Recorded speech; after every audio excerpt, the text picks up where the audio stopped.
and welcome back to Thriving, the space and place where we amplify voices of those who choose to thrive because of or in spite of some of the circumstances they find themselves in. Ke nna Lerato Mahlasela, mosetsana wa Lerapo la Phala, e reng e tlola tsela, go sale le go lefela. Tla mpona ke ile. In studio today, we have Xoli Madlala. I've been looking forward to this conversation for a while. You know that, right? Me too. Yeah, even in Feb when we connected, right? So just a little intro. She's a pioneering menopause advocate, celebrated author, and impactful policy advisor. Xoli is internationally recognized for her work as a menopause coach and activist, championing transformative change in South Africa and across Africa. Through her book, The Perimenopausal Globetrotter, and her engagements with corporates, communities, and individuals, she's reshaping the narrative around menopause, advocating for inclusive spaces and empowering women to embrace this critical stage of life. Her accomplishments include being named as one of Sunday World's Heroic Women in Health in 2024 and serving as a partner and ambassador for Dahlia, an organization dedicated to menopause research for South African women. Her mission has taken her to prestigious festivals like the Time of the Writer Festival and the Constitution Hill Book Fair, where her voice resonates as a beacon of knowledge and advocacy. Beyond her literary contributions, Xoli actively leads discussions on menopause on radio, in television, podcasts, print, and social media, leaving a mark on all platforms. So she's leaving a mark on our platform today. Yay! Yay! Looking forward to it. Definitely. Yes. Welcome again, Xoli. We normally start the conversation by really just hearing from the person how they define thriving. Let's start there. Oh, I think every day is different for me. Sure. Like today, thriving is driving through this. You see my eye here? Yes. I've got a sty. Oh, yes. Yes. So I I'm see thriving through it. I'm showing up. Irrespective of. I'm like, no pain or sty formed against me shall prosper. I love I'm it. showing up as my best version of myself. Yes. I'm not going to pick up the phone and postpone because I feel like for superficial or aesthetics reasons, I'm not looking at my best self. Like I'm showing up as I am. I didn't even notice, by the way. So thank you for still showing up. Yes, I'm thriving. But I'm thriving in a general context for me is living your truth every day, unapologetically, whether people around you understand it, agree with it or not. But it's just showing up and saying that, you know what, I am aware that you might not get it, but it makes sense to me.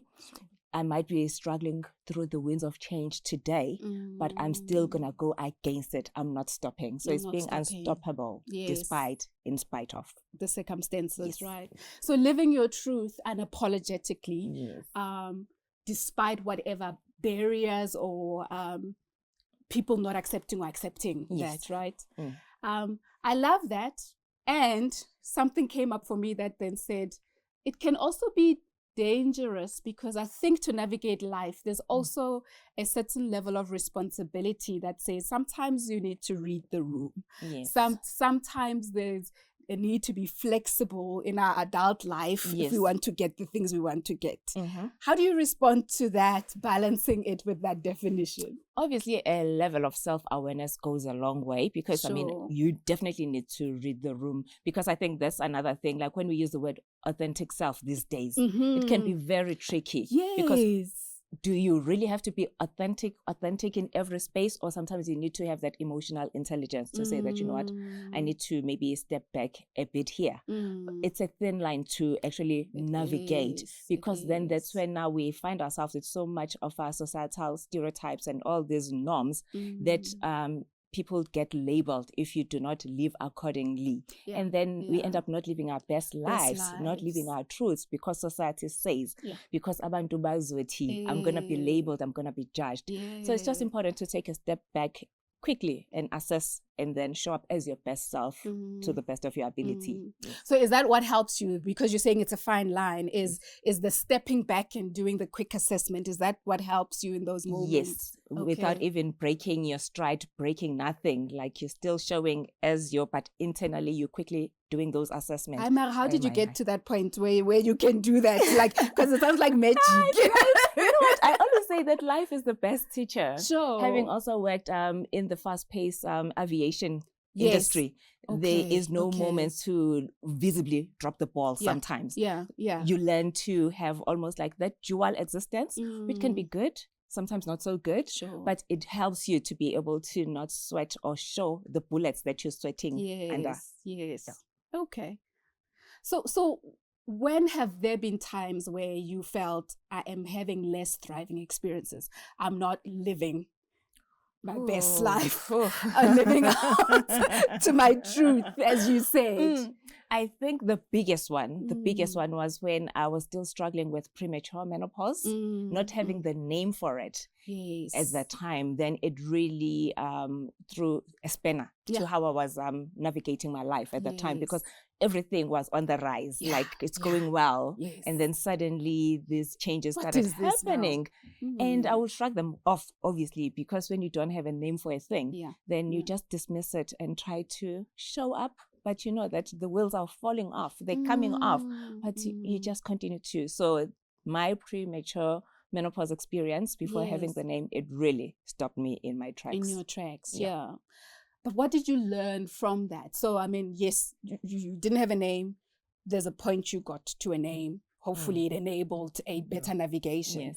But what are some of the lessons that you learned there that could be useful for somebody else who's having less thriving experiences to then say, okay, that's what Xoli did at the time and it helped her, it might help me? Firstly, to say the strong Black woman syndrome needs to fall. Because when I started we're tired of being impogodo. No, we need to be soft. We need to be fluffy, please. Like, listen, no, we cannot. Soft can be strong. So we must not suffer unnecessarily. The moment you start seeing that I'm not okay, whether emotionally, psychologically, spiritually, even physically, go seek help. I always say the same way, especially speaking to women, because women take care of everybody except for themselves. So the moment you see that you're not okay, sit up and go prioritize yourself. And also, even if you are going through that period of confusion, don't suffer in silence. Speak to someone. Look to someone. If the first person that you speak to gives you that glazed over look, because sometimes people are like that. You know, they ask you how you are. But you answer truthfully, And then you can see that glazed over look. It's like, no. This is not what I signed up for. This is too much. And also, when you're going through something, don't overthink as to how people are going to perceive you to be. That you are weak or whatever. Mask off. And that's why my Instagram handle is Mask Off with Xoli. Because I learned the power of masking off. Because when you mask off, you also help the people around you that are sometimes going through the same thing or something similar, that are just showing up with the masks on because they're maybe embarrassed as to that I'm going through this, how am I going to be received? So just mask off, live your truth, because you are empowering other people around in the process, you. So those are some of the 3 things that I think I can share. So don't suffer alone. You know, and being soft, as I like what you're saying, soft can be powerful as well, right? So welcome to the soft girl life. It's okay. It's the soft girl era now. We're done. Yes, we're done with the Mpokoto era. And I guess if the first person, as you're saying, does not get it, it does not mean that you stop. They were not meant to be the one.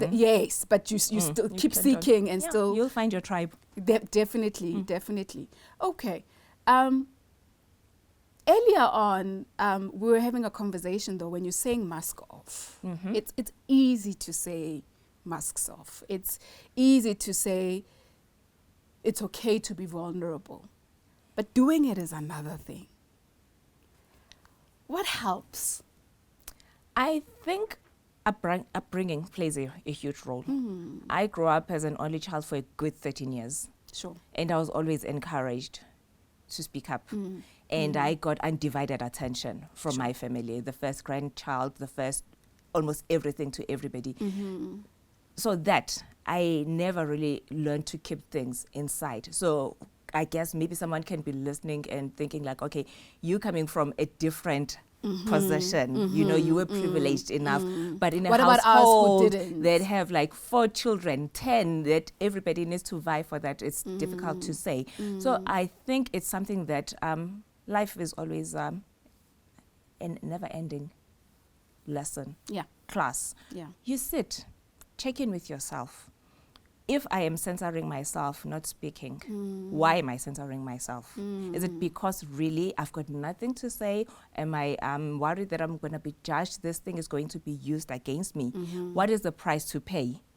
For continuing to keep quiet. Then, I mean, normally the price is too big because the price, it does not only manifest in you feeling maybe withdrawn and all of that, but it can lead to physical illnesses because most people are sick, and normally they're not even like sick from diseases that are like it means that the body has something wrong with it, but it's all these toxins because we are harboring so much. But if we were to start speaking up, we'll see so many of what diseases, our illnesses, things that we're struggling with actually getting better because of the power of just letting things out. If you don't want to speak to people, then find other outlets.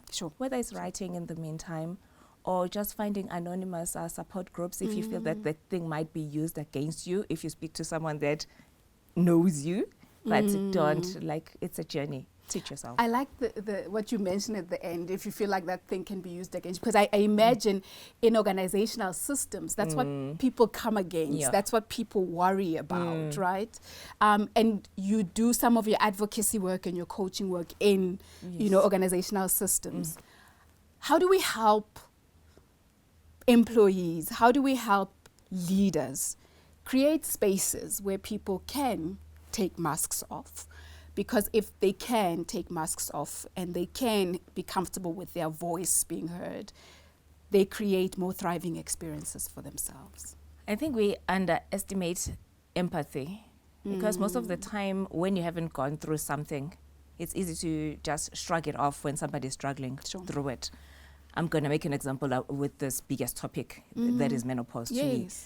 Most men are not clued up about it. So if your colleague or your junior was to come to you and say that these are my struggles, it's easy to, like in my case, I once had a leader to say to me, it's just menopause. My sister went through it. You'll be fine. What's so special about you? Yeah. It's like, why? Why are you making a big deal out of this thing?